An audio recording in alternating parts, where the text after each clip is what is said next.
செல்வங்களே, வணக்கம். வணக்கம் தாத்தா. தாத்தா, எங்கேருந்து பேசுனுக்கிறீங்க தாத்தா? ஆ, நான் வந்து அ வெளிநாட்டில வெளிநாட்டிலேருந்து உங்கள்கிட்ட பேசின்னு இருக்கிறேன். ஆ, கூட சீக்கிரத்தில் என்னுடைய சொந்த நாடு இந்தியாவுக்கு நான் திரும்பி செல்ல ஆயத்தமாக இருக்கிறேன்.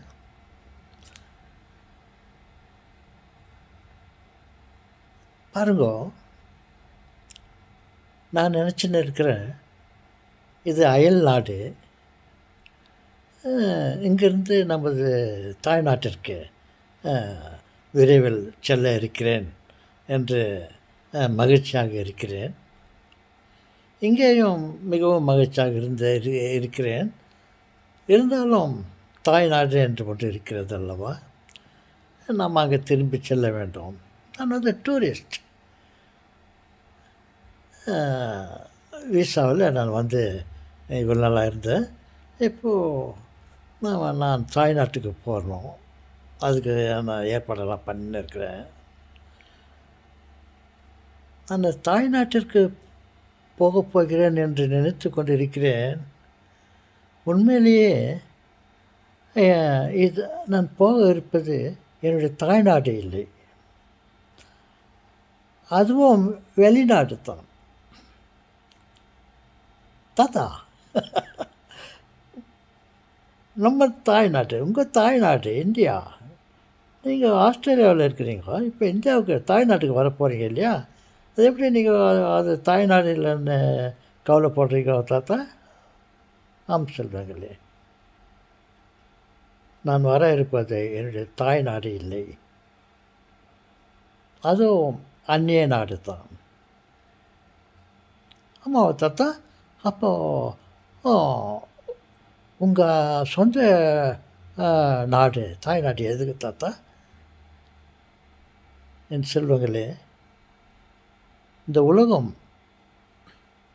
அந்நிய நாடு. எனக்கு இந்த உலகம் அந்நிய நாடு. எனக்கு மட்டும் இல்லை செல்வங்களே, உங்களுக்கும் சொல்கிறேன். நாம் இருப்பது அந்நிய நாடு. இல்லை தாத்தா, இந்தியா. நாங்கள் எங்களது தாய்நாடு இந்தியா தாத்தா, நம்மளது தாய்நாடு இந்தியா தாத்தா.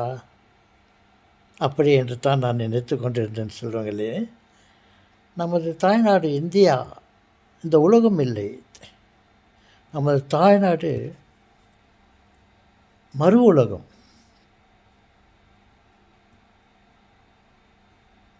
எஸ், இங்கே நாம் விசா டூரிஸ்டில் தான் வந்திருக்கோம் நம்ம எல்லோரும் இந்த உலகத்துக்கு. நமது தாய்நாடு, நமது அப்பா தேவன், இறைவன் இருக்கும் இடம், மோட்ச ராஜ்யம், பரலோக ராஜ்யம். அதுதான் நமது தாய்நாடு. நம்ம அப்பா அம்மாலாம் அங்கே தான் இருக்கிறாங்க.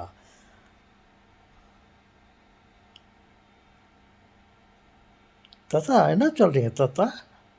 சொல்கிறாங்களே, பரலோக ராஜ்யம், பரலோக ராஜ்யம், கடவுள் இருக்கும் இடம், நம்மை படைத்த பிதா இருக்கும் இடம், அதுதான் நமது சொந்த நாடு, சொந்த உலகம். இந்த உலகம் இந்தியா, ஆஸ்திரேலியா, இவைகளெல்லாம் சொந்த நாடு இல்லை. நாம் சொந்த நாட்டிற்கு போவதற்கு முஸ்திப்பாக இருக்க வேண்டும். நாம் இந்த வெளிநாட்டில் வந்து நமது சில நம்ம சொத்து சேர்த்து கொண்டு போக வேண்டும். என்ன சொத்து என்றால், இந்த உலகத்தில் நாம் வாழ்ந்தது பல நாட்கள், இன்னும் இருக்க போவது சில நாட்கள். நாம் காலத்தை கடத்தி விட்டோம். இனிமேலாவது நாம் விழித்தெழ வேண்டும். இந்த உலகத்தில் நாம் வந்த காரியத்தை நாம் செய்ய வேண்டும்.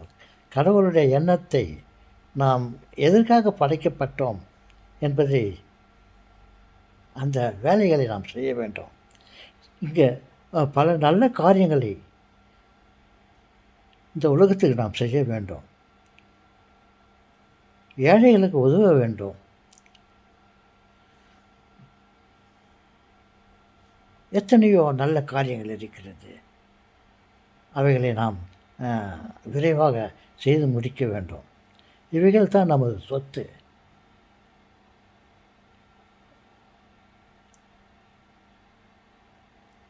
ஓகே செல்வங்களே,